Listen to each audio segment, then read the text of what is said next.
guys, how's it going? Today we're going to go over how to draw hair. I'm going to just draw over two quick styles right now, but mostly I'm going to go over how to render hair in terms of like using the pencil. And I'm using a 9B, don't use a 9B. I say that in every, it's almost becoming a catchphrase, don't use a 9B, because I'm just using it for demonstration purposes. You know what I'm saying? It's not really for, you know, I mean, you could use it. You'd use it for drawing mostly at the end, you know. Right now I'm drawing true kinds of hairstyles. And I'll go over more hairstyles and different, but I'm going to be very broad about the hairstyles right now. Number one, hairline. For a guy, let me see. A guy's hairline is normally a little more lower than a woman's. Woman's, for some reason, is more further back. Granted, as long as the guy doesn't go bald or something like that, or is going bald, he'll have a widow's peak where it kind of has this arch in it. So when you're going over hair, and by the way, these are just dummies right here. We don't care about the faces. It's going to be all about the hair. Yeah. Woo. Hello. So let's go into the hair. Number one, big thing, especially with hair that's whooshing, whether it be long hair or just like I say, this swoop, any swoop, you know, it can be the long, whatever. Oh, okay, let me give this guy a mullet. That's okay. That's awesome. I gotta do that. It's kind of a mullety, right? 80s. So, what was I gonna say? Lost my train of thought. Mullet. When you're going over hair, think of it in large masses. People don't tend to think of like, you know what I'm saying, like the spaghetti string thing, and they're gonna look like Linus from Charlie Brown. Don't do that, okay? Don't do that. You see that? The little hair thingy? I just used that as an example. Don't do that. That's crazy. Don't do that. No stringy hair. You're supposed to think of it in large groups and large masses. Let's say the little strands coming off over here. You think of that as a little, you know what I mean? Little, large mass. All going to be whooshing toward the same direction as well. You know what I mean? See how it's all going one direction? It's all going to, woo. It's like on a roller coaster ride. It's all coming from the scalp. You know what I mean? So, when you do it, think of it in chunks. That's a big part. Another thing is, when you're shading it, shade it as if it's a large mass first, and then start pulling out lines inside of it. Hold on, is this clear? Yeah.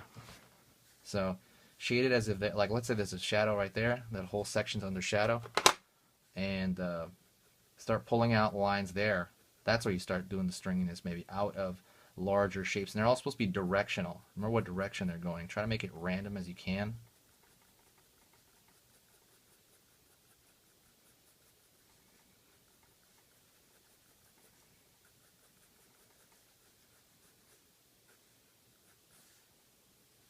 You know what I'm saying? Think of the value of the hair. What's it going to be? Is he going to have brownish hair? Let's just put a coat of value over that whole thing. There's a smudge right there.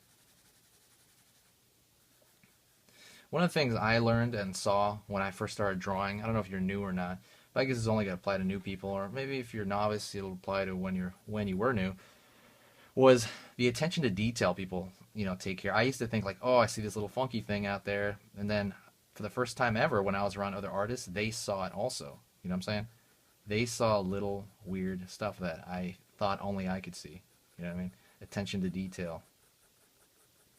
And it blew my mind, you know. I don't know if you feel that also. You know what I mean? Maybe you feel that way too. Attention to detail, stuff like that. You're starting to draw and you're like, hey, I'm starting to notice every little thing now. It's freaking me out.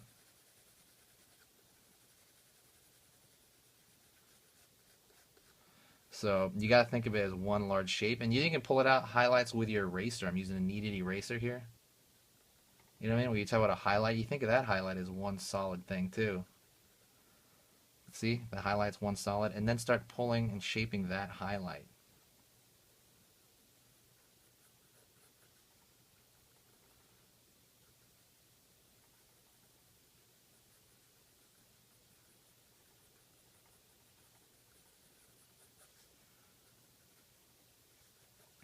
And you slowly build into that.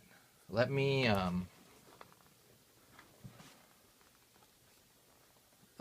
fast forward this, or what do you call that? Speed through this a little quick.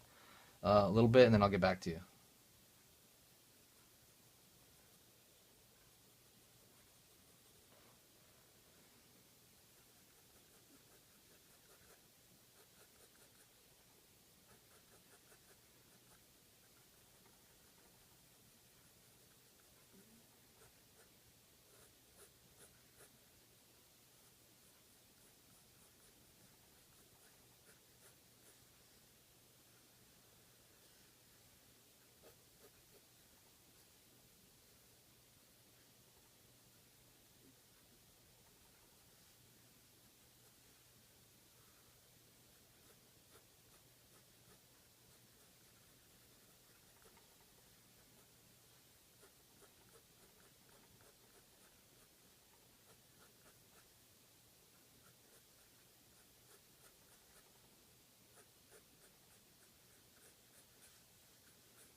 Okay, anyways, I don't have more time to mess with this, but you're essentially taking this kind of approach to it. You're essentially building, you're thinking very directional, always thinking in the same direction, and you're thinking in more larger forms, even down to this. I can break that down into small little triangles, you know what I mean? And then I split up those little triangles afterward. I don't want to keep working on this thing, but he does have a pretty good hair now, set of hair now.